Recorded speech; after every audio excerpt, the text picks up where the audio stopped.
नमस्कार मेरे प्यारे बच्चों, मैं राकेश मिश्रा आपका आर राकेश पाठशाला में बहुत बहुत स्वागत, अभिनंदन और इस्तकबाल करता हूं। आशा करता हूं बच्चों आप लोग अपने घरों पे खूब ज़्यादा स्वस्थ होगे, प्रसन्न होगे।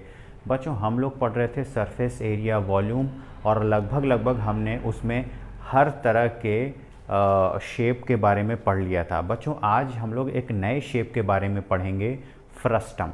बच्चों फ्रस्टम कोन का ही एक पार्ट होता है। कोन के बारे में हम लोग पढ़ लिए थे। कोन के बारे में हम लोगों ने बच्चों पढ़ा था कि जो कोन होता है वो कुछ इस तरह से होता है। अगर बच्चों इसके वर्टेक्स वाला ये पार्ट काट दिया जाए कुछ इस तरह से यहाँ से, तो ये कुछ इस तरह से दिखने लगता है और इसी को हम लोग बच्चों फ्रस्टम कहते हैं। ओके, इसका हम लोग वॉल्यूम और सरफेस एरिया पढ़ चुके थे, जबकि फ्रस्टम का सरफेस एरिया वॉल्यूम हम लोगों को पढ़ना था। बच्चों अगर इसकी रेडियस r1 थी, इसकी रेडियस r2 थी, ये स्लैंट हाइट l थी और इसकी परपेंडिकुलर हाइट h थी, तो बच्चों इसका वॉल्यूम अगर बात करें तो volume v is equal to क्या हो जाता है, 1/3 pi r1 square plus r2 square plus r1 r2 और इंटू h यहाँ पे कर दे रहे हैं, ठीक।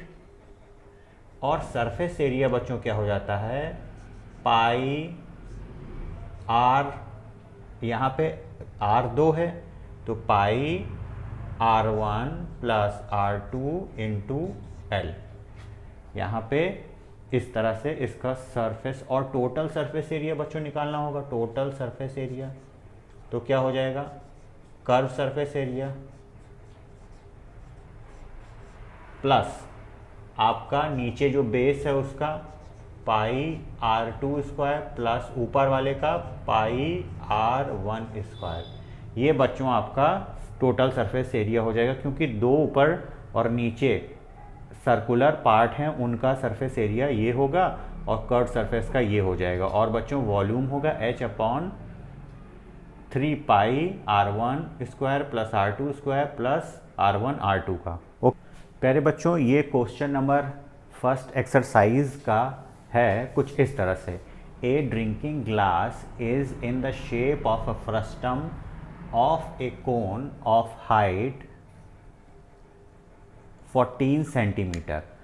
इसमें बच्चों कह रहा है अगर कोई ग्लास है वो किसका है, फ्रस्टम के शेप का है। कोई ग्लास है वो आपका फ्रस्टम के शेप का है और उसकी हाइट बच्चों कितनी है, हाइट दे रखा है। उसकी हाइट जो है, ये आपका ग्लास हो गया, उसकी हाइट बच्चों 14 सेंटीमीटर दे रखी है, ठीक है। Diameter of its two circular ends are 4 and 2, ये आपका 2 हो जाएगा और ये प्यारे बच्चों आपका 4 डायमीटर। ये किस में है, सब सेंटीमीटर में। Find the capacity of a glass. Capacity की बात कर रहा है तो वॉल्यूम की बात कर रहा है बच्चों, कितना इसमें पानी या कुछ आ सकता है, ये इसकी कैपेसिटी है। कैपेसिटी मीन्स वॉल्यूम, कितना ऑक्युपाई कर पाता है इसमें कोई भी लिक्विड, गैस, कुछ भी। तो बच्चों इसका वॉल्यूम क्या होता है, वॉल्यूम ऑफ ए फ्रस्टम,